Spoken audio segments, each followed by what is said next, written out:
It's Thursday, the 12th of March 2020, and it looks as if the COVID-19 pandemic is now out of control. Yes, the United States yesterday announced a travel ban. Another few countries are following suit. Italy is continuing its quarantine. And that may slow down the spread of COVID-19 around the world, but it really is a genie out of the bottle right now, isn't it? And so COVID-19 is going to come to a community near you. Let's hope that you and your family and friends can protect yourself from it. Do all the things that the medical professionals are saying for you to do. And it really does seem in this case that things like washing your hands, not shaking hands, and minimizing contact in large groups really is the best way to go. For those people who are really vulnerable, the elderly people, people with heart issues, with anything related to lung issues, or with some immune compromising issues that they have in their lives, we really do need to help them keep safe and keep away from potential exposure. But basically, COVID-19 is now running through the population. Most of us will just feel a little bit poorly if we get it, but without dire consequences. The real consequences, besides those who do get really seriously sick, the small percentage who will, the dire consequences are now in our community life and in our economic life. With travel bans, with quarantines, we are seeing massive impact on multiple industries all around the world. In my work and the work that I do of leadership development and strategy facilitation and speaking at conferences and events, pretty much my diary has been cancelled for the next few weeks. I was planning to run the London Marathon at the end of April, and whether the marathon is cancelled or not, I don't think it will be worth my while to travel. I may have to be in quarantine for 14 days when I arrive in London, and I may have to be in quarantine for 14 days when I get back to my home in Johannesburg, and that's just not worth it, sadly, to run my first London Marathon. I think that will have to be next year after we've got a COVID-19 vaccine and all of this is behind us. So the real question today is not how do we stop this disease. We're trying to slow it down. The real issue is what do you do to prepare for it coming to your neighborhood. The first thing is to not panic, of course. There is no need to panic. If you're in a vulnerable situation in terms of your own health and you're worried about COVID for yourself or family members, obviously you need to do things now to keep those people protected and to know what will happen if you suspect that COVID will come into your community. For everybody else, you really don't need to panic. If you're healthy, you will most likely stay healthy, be a little bit poorly for a while and recover within a few days or weeks. But you do need to prepare. You, as a business, you need to prepare. We're seeing tomorrow, for example, I think it's PwC and the Royal Bank of Scotland and a few other companies are telling all of their staff across Europe and I think in many cities in America to stay at home for the day. And they're doing that to test what it feels like when everybody has to stay home. Rather test it now. You know that within the next few weeks, some of your staff, if not all of your staff, might be either too sick to come to work or might be quarantined or self-isolating.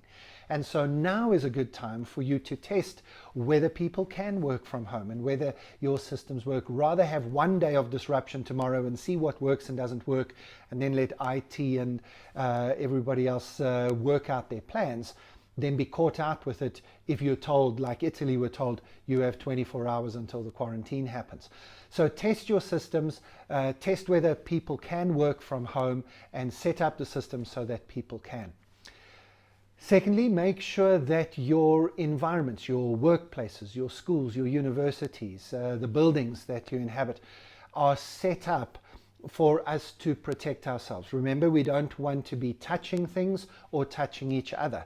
So if you have fingerprint entry, you need to change that. If people have to press buttons to enter, you need to disable that and find another way to secure your buildings.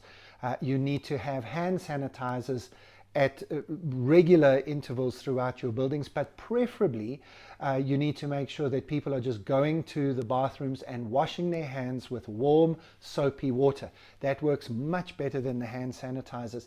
So just make sure that people do that, and let's get into the habit of asking each other about that, and helping to develop good habits. If somebody puts out their hand to shake your hand, give them your elbow or your feet. I've been doing that for a while, and people say thank you for reminding me. Remind people to wash their hands. If you finish a meeting, say to people, please wash your hands on the way out.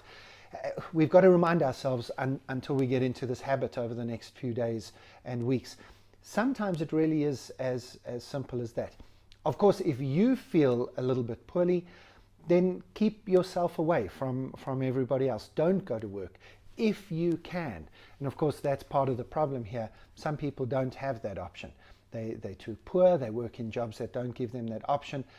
But then at least report again if you can.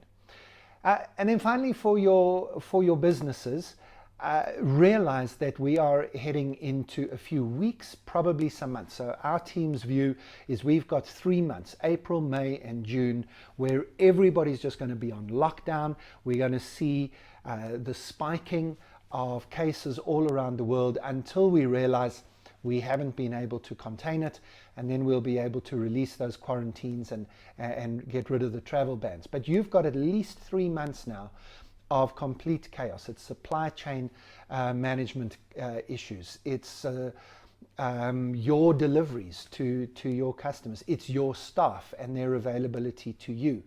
It's your staff needing to look after children because schools might be closed. It's your staff needing to look after elderly parents. It's people who've planned holidays in the next few weeks, and you needing to make decisions about whether you allow them to do that, and if they do it and self-quarantine when they get back, what are the policy implications?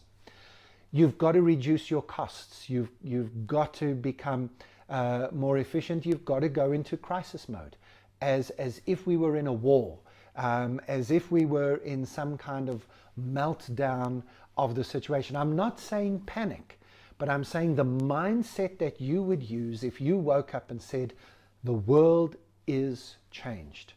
It is not the same as it was 2 days ago or a week ago. It is now changed. What decisions do we need to make? And that leads me finally to you having this conversation with your family. If you're like me and you have been directly impacted, your income has been immediately hit, I'm not going to earn money or much money over the next few months, well, then you have to have a conversation with your family, don't you? To minimize all expenditure, to make sure you get down into not panicking because there's a crisis, but raising up the flag to say, hey guys, the world is not what it used to be, and let's think about this. Don't go panic buying things, but think through what essentials do you need that might not be there. And there's some psychology, isn't there? If all of us don't panic, then we will all be fine.